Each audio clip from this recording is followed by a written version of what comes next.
Bueno, ¿qué habla el módulo 4? Habla sobre la capa física.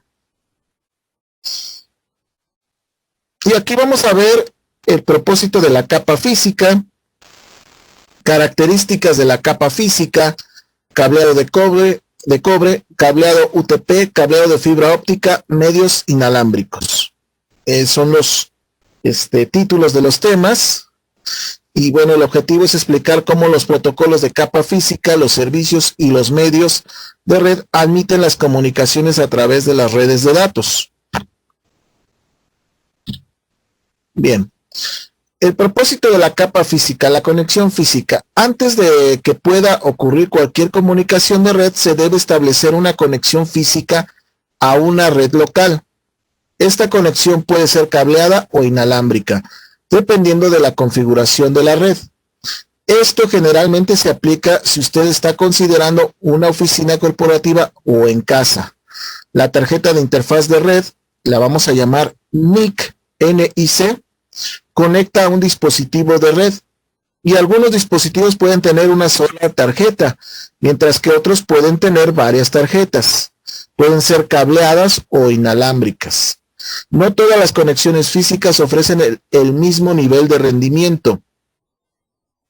¿Ok? Entonces estamos hablando sobre medios cableados o inalámbricos.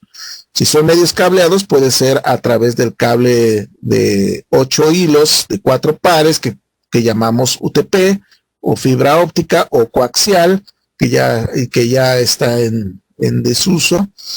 Y también tenemos en forma inalámbrica señales de Wi-Fi, señales de radio, Bluetooth, ¿sí? Ok. Bien, entonces la capa física, que es la primera capa del modelo OSI, transporta bits a través de los medios de red, acepta una trama completa de la capa de enlace de datos y la codifica como una serie de señales que transmiten a los medios locales. Este es el último paso en el proceso de encapsulación. El siguiente dispositivo en la ruta destino recibe los bits y vuelve a encapsular la trama y luego decide qué hacer con él. ¿Ok? Entonces estamos hablando de señales, estamos hablando de bits. Y acuérdense que bits es la unidad fundamental del almacenamiento lógico. Y puede ser un 1 o un 0. Y en señales, pues puede ser una elevación de la señal o una transición, y eso representaría un bit. Y bueno, 8 bits es un byte. ¿Sale? Bien, entonces estas señales van a viajar a través de un medio. Y esa interpretación de ese sistema de numeración corresponde a la capa física y se envía completamente toda la trama de datos. ¿Sí? Entonces aquí estamos hablando de tramas, estamos hablando de señales. Características de la capa física. Tenemos estándares en esta primera capa del modelo OSI, de las 7 capas. Y bueno, aquí es donde tenemos la implementación del hardware, ¿sí? Y tenemos varios estándares aquí.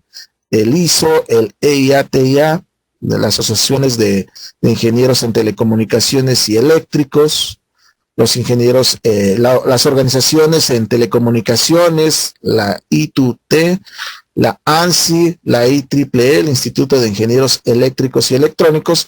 Todos ellos se reúnen para crear estándares para la capa física. Entre ellos, pues un estándar es el conector, el cableado, del cual vamos a hacer alguna práctica para armar y ponchar un cable, en este caso directo y cruzado. Los estándares de la capa física abordan 3 áreas funcionales: componentes físicos, codificación y señalización. Cuando hablamos de componentes físicos nos referimos a lo tangible, que vienen siendo conectores, que vienen siendo cables, que vienen siendo señales, Cuando hablamos de codificación, hablamos de cómo vamos a empaquetar esa información en un orden. Y cuando hablamos de señalización, estamos hablando de cómo vamos a interpretar y enviar estos bits a través de una trama de datos. Entonces, los componentes físicos son los dispositivos de hardware, medios y otros conectores que transmiten las señales que representan los bits. Los componentes de hardware, como la tarjeta de interfaz de red NIC, conectores y materiales de cables y diseños de cables están especificados en estándares asociados con la capa física. Y aquí tenemos una imagen que habla sobre estas interpretaciones de estos números binarios del 0 y el 1. Entonces aquí tenemos, por ejemplo, en esta línea de tiempo, tenemos que para representar un 0, tenemos un voltaje alto en el plano vertical y una transición hacia un nivel más bajo, y eso representa un 0. Tenemos que para representar un 1, en esta diferencia de voltajes, tendremos que pasar de un voltaje mínimo a un voltaje máximo, y eso representaría un 1. ¿Ok? Entonces aquí tenemos que esta codificación convierte la secuencia de bits en un formato reconocible por el siguiente dispositivo en la ruta de red. O sea, los dos tienen que tener el mismo estándar para que puedan interpretarse esos unos y ceros, tanto el origen como el destino. Y esta codificación proporciona patrones predecibles que pueden ser reconocidos por el siguiente dispositivo. Aquí incluye, por ejemplo, la codificación Manchester diferencial, que es el que está mostrado allá en la figura, el 4B, 5B y el 8B, 10B. Cuando hablamos de esta señalización, es cómo se representan los valores de 1 y 0 en el medio físico. El método de señalización varía en función del medio que se utilice. Puede ser, ya lo vimos, cable de cobre, como está en el lado izquierdo. Tenemos señales eléctricas, y estas señales eléctricas a través de cambios de voltaje representan unos y ceros. Tenemos entonces que para la fibra óptica no enviamos señales eléctricas, enviamos pulsos de luz. Y recordemos que un pulso de luz pues es una onda electromagnética. Sí, está dentro de las ondas electromagnéticas. Y bien, ahí tenemos la representación a través de las microondas en sobre estos medios inalámbricos. ¿Sí? Ok. Tenemos entonces pulsos de luz sobre fibra óptica, tenemos entonces señales eléctricas, cambios de voltaje sobre cables de cobre, y sobre un medio inalámbrico tenemos estas ondas de radio o electromagnéticas. Y a través de la variación de esa señal, ya sea en amplitud o en frecuencia o en fase, vamos a tener tipos de modulación que vamos a ver posteriormente. Modulación en amplitud, modulación en frecuencia o modulación en fase. Y esas modulaciones, esos módulos, van a representar ceros y unos. ¿Ok? Bien, ancho de banda. Y el comando que vamos a usar, y en inglés, es bandwidth. Y bueno, es la capacidad, ¿sí?, para del medio de enviar una trama de datos, o sea, un flujo de datos, ¿sí? Cuando ustedes tienen lento su conexión al internet, entonces su ancho de banda está limitado, está muy bajo, ¿sí? Entonces el ancho de banda digital mide la cantidad de datos que puede fluir de un lugar a otro en un periodo de tiempo determinado. ¿Cuántos bits se puede transmitir en un segundo? ¿Sí? Las propiedades de los medios físicos, las tecnologías actuales y las leyes físicas juegan un papel en la determinación del ancho de banda disponible. O sea que tenemos que la fibra óptica pues tiene un ancho de banda mucho mayor, del orden ya de terabytes por segundo. ¿Sí? Y tenemos ahí la equivalencia. Si hablamos de 1 terabyte, estamos hablando de 10 a la 12 bits por segundo. ¿Sí? Entonces tenemos ahí la representación en esta abreviatura de terabytes, TBps, gigabytes por segundo, GBps, megabits por segundo, MBps, kilobits por segundo, kbps y bits por segundo, bps. Kilobits estamos hablando de 1000. Megabits estamos hablando de 1.000.000.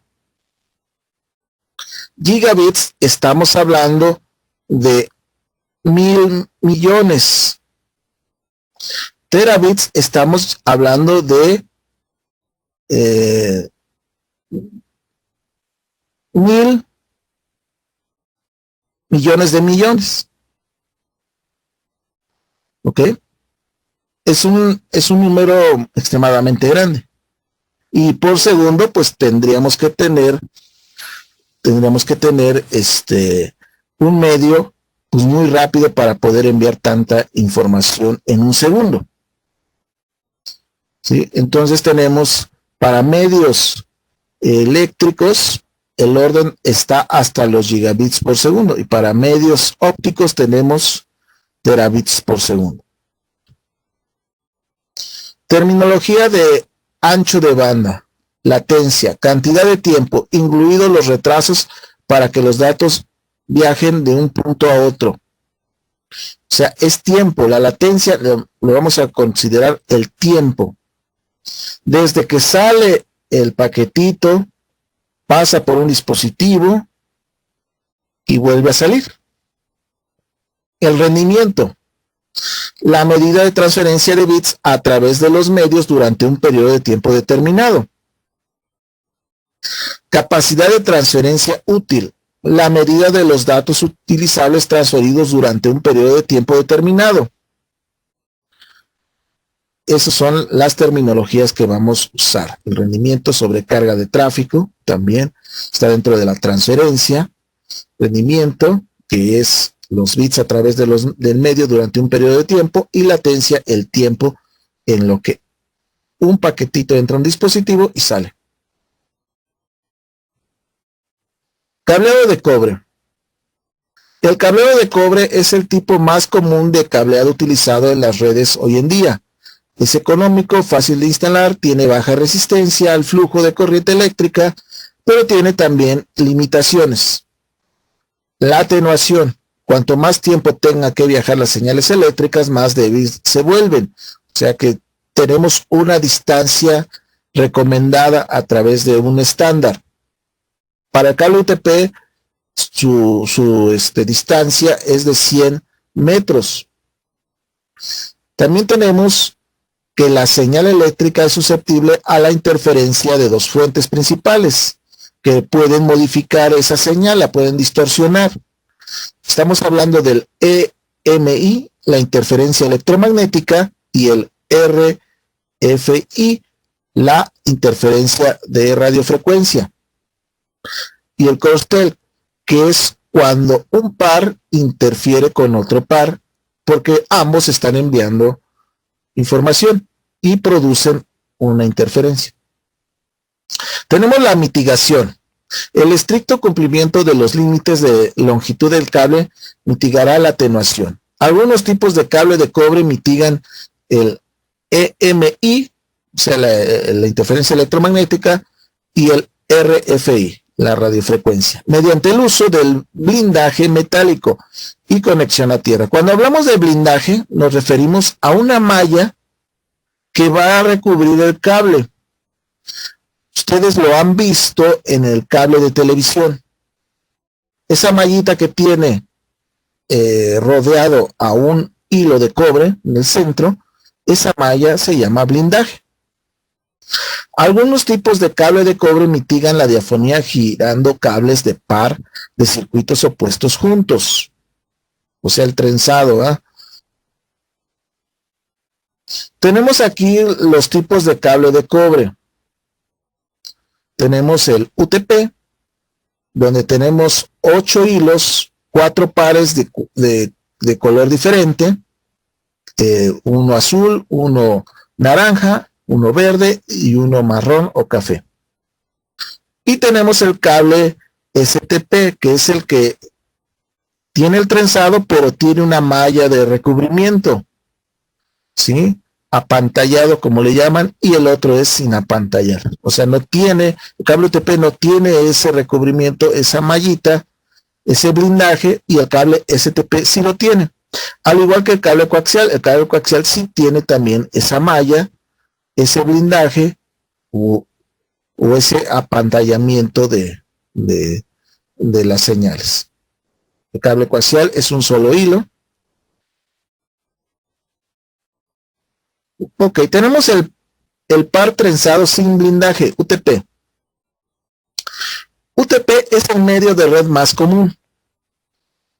Termina en un conector que tiene un estándar y se llama RJ45. Interconecta hosts con dispositivos de red intermediarios. Las características clave del UTP: la cubierta exterior protege los cables de cobre de daño físico. Los pares trenzados protegen la señal de interferencia. El aislamiento del plástico codificado por los cables aísla eléctricamente los cables entre sí e identifica cada par. Ahí el trenzado de cada cable ayuda para que entre ellos no haya interferencias, el crosstalk.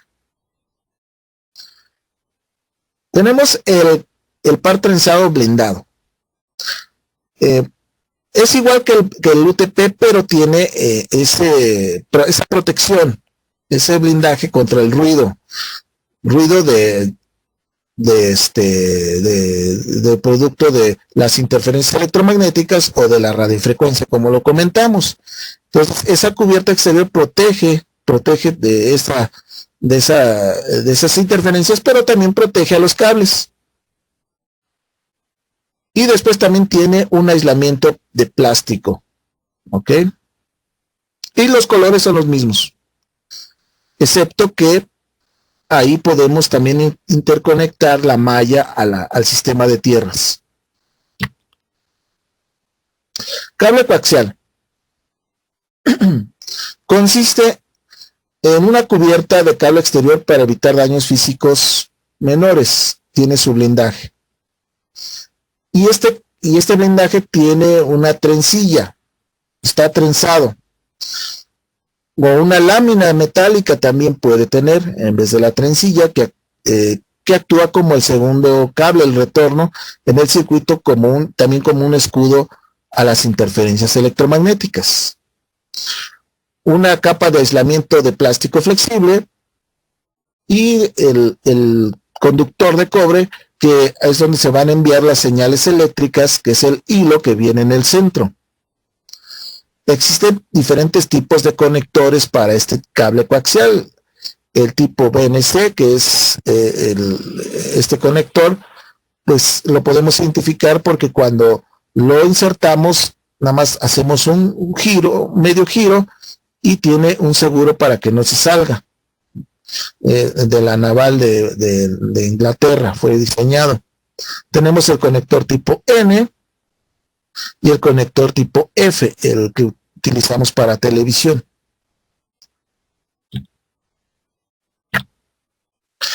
Propiedades del cableado UTP. UTP tiene 4 pares de alambres de cobre codificados por colores, trenzados y encerrados en una funda de plástico flexible. No se utiliza blindaje. UTP se basa en las siguientes propiedades para limitar la diafonía. Cancelación. Cada cable en un par de cables utiliza polaridad opuesta. Un cable es negativo y el otro es positivo. Están retorcidos juntos y los campos magnéticos efectivamente se cancelan entre sí y también eliminamos la interferencia electromagnética y de radio. Tenemos la variación en giros por pie de cada cable se tuerce en una cantidad diferente, lo que ayuda a evitar la disipación entre los cables de cobre. O sea que también tiene un trenzado entre ellos mismos. Bien, seguimos. Tenemos estándares y conectores de cableado UTP. Los estándares para el UTP son establecidos por la TIA EIA 568 y bueno, estandariza elementos como tipos de cables, longitudes de cables, conectores, terminación del cable y métodos de pruebas.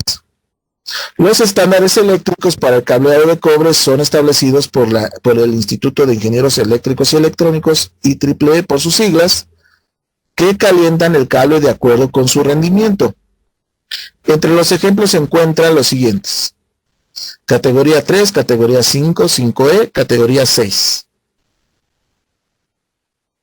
Cada categoría pues tiene un ancho de banda mucho mayor y un tipo de cancelación de ruido mayor. O sea que cada vez la tecnología va mejorando para esos tipos de interferencias y para llegar a distancias más largas. Tenemos ahí los conectores, ¿sí? El conector RJ45, tenemos el enchufe RJ45 que viene siendo el jack, ¿sí? Tenemos ahí las formas de cómo se debe de rematar el cable los cables en el conector. Debe de estar el forro dentro del área de ponchado del cable. Ponchado del cable es cuando usamos la pinza para deformar el conector y presionar estos hilos en unas como navajitas que tiene, que son los pines, para que hagan contacto. Y bueno, tiene un orden de ir metiendo esos alambritos al conector. Entonces tenemos aquí el TIA 568A del lado izquierdo y tenemos el TIA 568B del lado derecho. Comúnmente le vamos a llamar norma A o norma B. Si observan, hay similitudes, hay cosas en común entre ambas normas. Si observan, el par azul se encuentra en medio, en el pin 4 y 5, en ambos. Ambos tienen el azul en la misma posición, ¿sí? Otra cosa en común, tenemos el par café, que es el pin 7 y el pin 8. El pin 7 tiene el combinado con blanco, al igual que el pin 5 del azul. Y son en la misma posición en ambas normas. ¿Ok? Bien.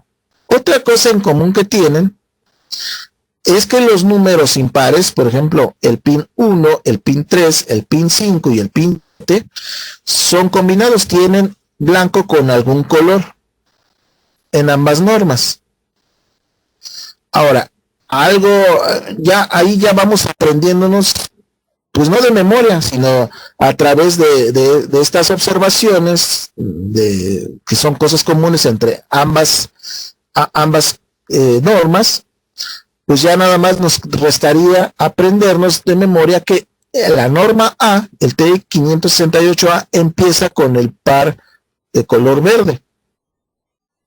El pin 1 y pin 2 es verde. El 1 es el combinado y el 2 es el verde. La norma B empieza con el naranja. Igual el 1 combinado y el 2 es el naranja. Nos resta nada más un color, ¿sí? Si estamos en la norma A y ya usamos el verde para el inicio, pues nos resta nada más el naranja, que observen que abraza al color azul. Tenemos el 3 que es el naranja combinado y el 6 que es el naranja. Y en la norma B ya usamos en el 1 y 2 el naranja, entonces restaría nada más el verde que abraza o está rodeando al cable azul, al par azul. ¿Ok? Eso es para aprendernos las normas fácil, ¿no? Ok. Ahora, tenemos tipos de cables de acuerdo a los dos extremos. ¿Sí? Estos conectores van en cada extremo del cable. Tenemos el cable directo de Ethernet, donde tenemos en ambos extremos la misma norma. Podemos tener un cable directo, norma A y norma A en ambos extremos, o un cable también directo, norma B y norma B en ambos extremos. Aquí es para conectar host a un dispositivo de red, o sea, dispositivos como su computadora, su laptop, a un dispositivo de red que puede ser un switch o un router inalámbrico. En la parte de atrás tiene algunos conectores. Bien, tenemos el cable cruzado o crossover o Ethernet crossover. Aquí usamos las dos normas, en un extremo la A y en el otro extremo la B. Y esto se utiliza para conectar dos hosts iguales. O sea, podemos conectar un switch con un switch, una computadora con otra computadora, un router con un router. Dispositivos iguales utiliza crossover. Dispositivos diferentes utiliza cable directo. Ok. Y tenemos el cable de consola. Que el cable de consola se utiliza para configurar ya sea el router o el switch a través del puerto de consola. Es lo que nosotros hacemos cuando ya vamos a configurar el router o el switch y usamos los comandos, nos conectamos con ese cable consola. Y ese cable consola utiliza una norma, la que ustedes gusten, en un extremo, y lo único que vamos a hacer del otro extremo es invertir el conector. ¿Sí? O sea que si en un extremo empezó con 1, en el otro extremo empezaría con el 8, el mismo color. Y así nos vamos alternando, el 2 con el 7, el 3 con el 6, etcétera, etcétera, ¿no? Ok. Cableado de fibra óptica. Cuando hablamos de fibra óptica nos referimos a un hilo de vidrio o de plástico, el cual pues tiene la propiedad de que por este hilo conduzca la luz. Y gracias a la reflexión total y las propiedades físicas de la luz, puede viajar a distancias considerables. Si una fibra está extremadamente delgada y tiene una técnica de fabricación muy alta, puede llegar al orden de kilómetros. ¿Sí? Le vamos a llamar ese tipo de fibra monomodo. Y tenemos una fibra más rústica, sin tanta tecnología para la fabricación, le vamos a llamar multimodo y llega al orden de metros. Y se utiliza más que nada para transmisiones locales.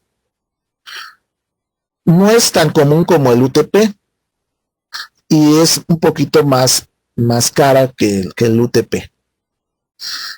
Es ideal para conexiones de alta velocidad, cuando requerimos tráficos con demasiado flujo de información. Eso le vamos a llamar conexiones principales o troncales o backbones. Se utiliza la fibra óptica. Tenemos propiedades del cableado de fibra óptica. También estas propiedades como la reflexión total, la difracción, la reflexión, nos ayudan o ayudan al haz de luz a poder ir avanzando, rebotando entre las paredes del núcleo para avanzar hasta kilómetros.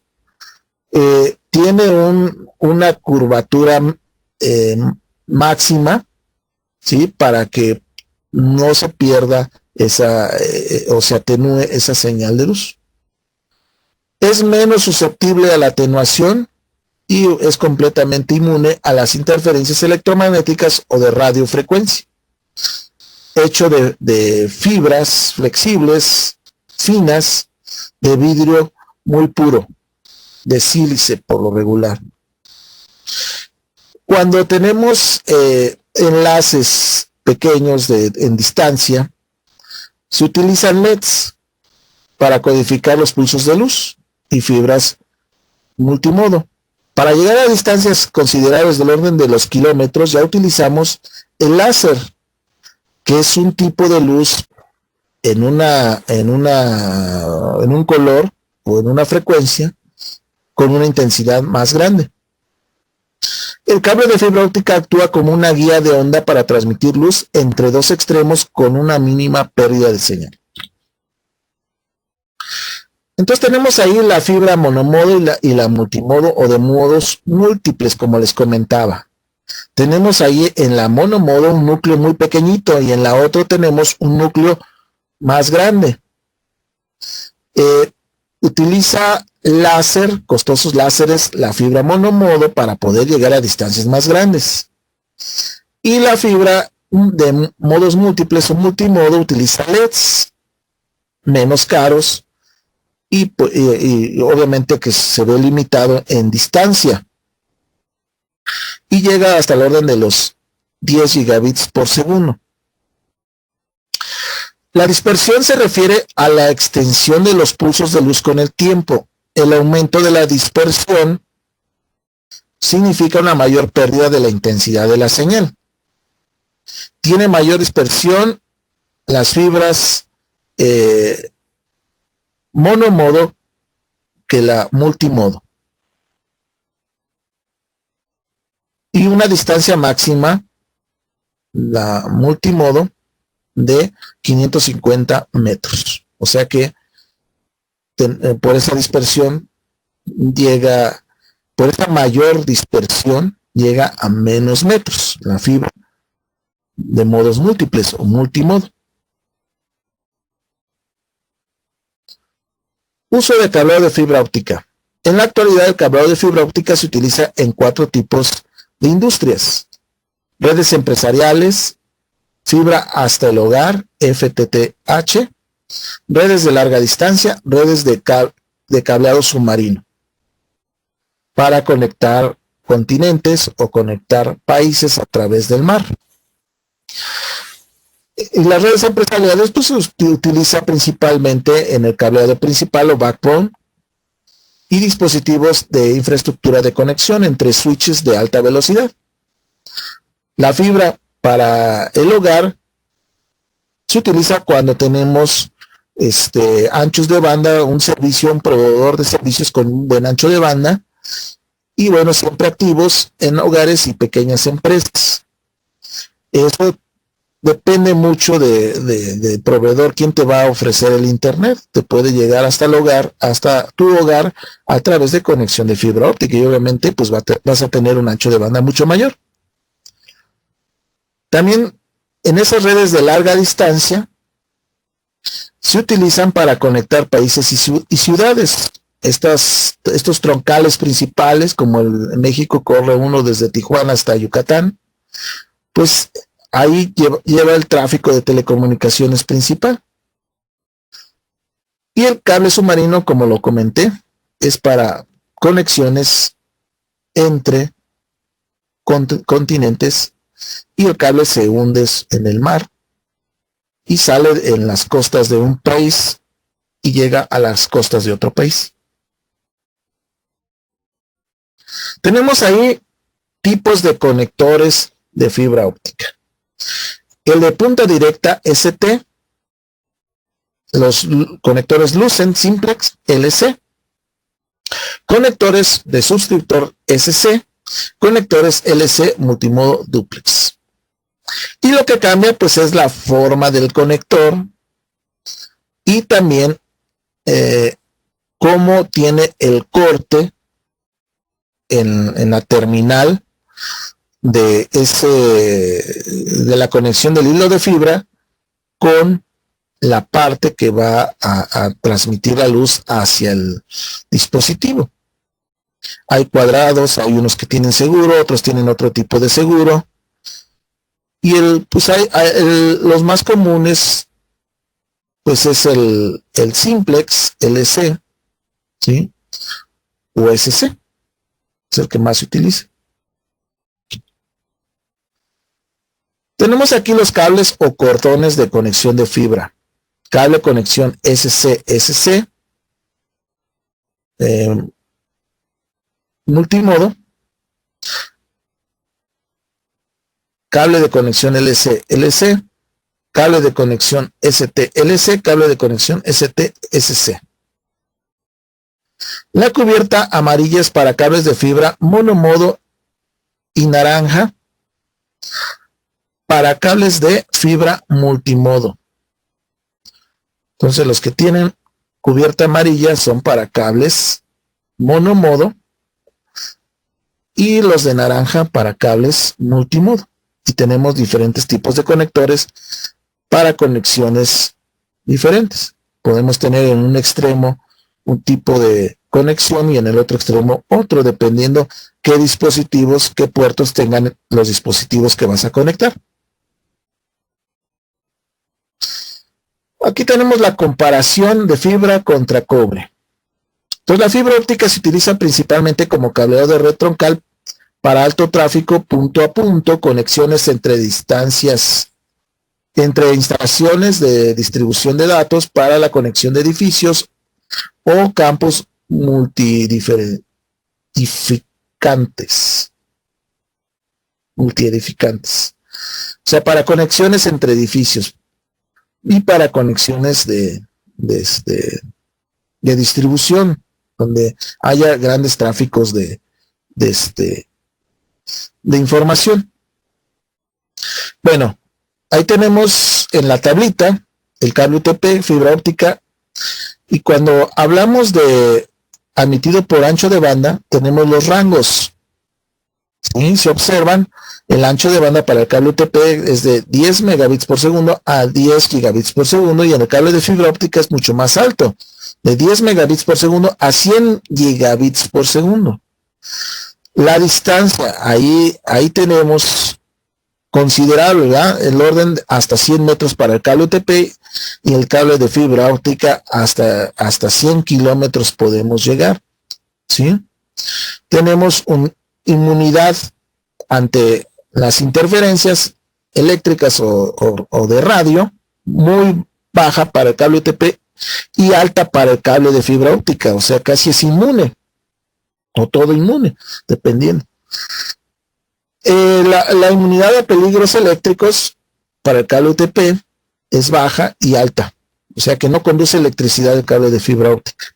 Los costos para cable UTP pues es bajo, ¿sí? Y muy común de conseguir el cable UTP y los conectores, y para cable de fibra óptica pues el costo es mucho mayor, tan solo para conseguir el material y la herramienta que se utiliza para hacer esas conexiones.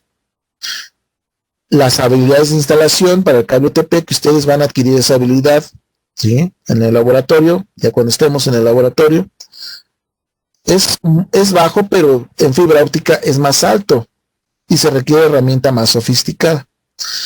La precaución es de seguridad más bajo para el cable UTP, y para cable de fibra óptica es más alto.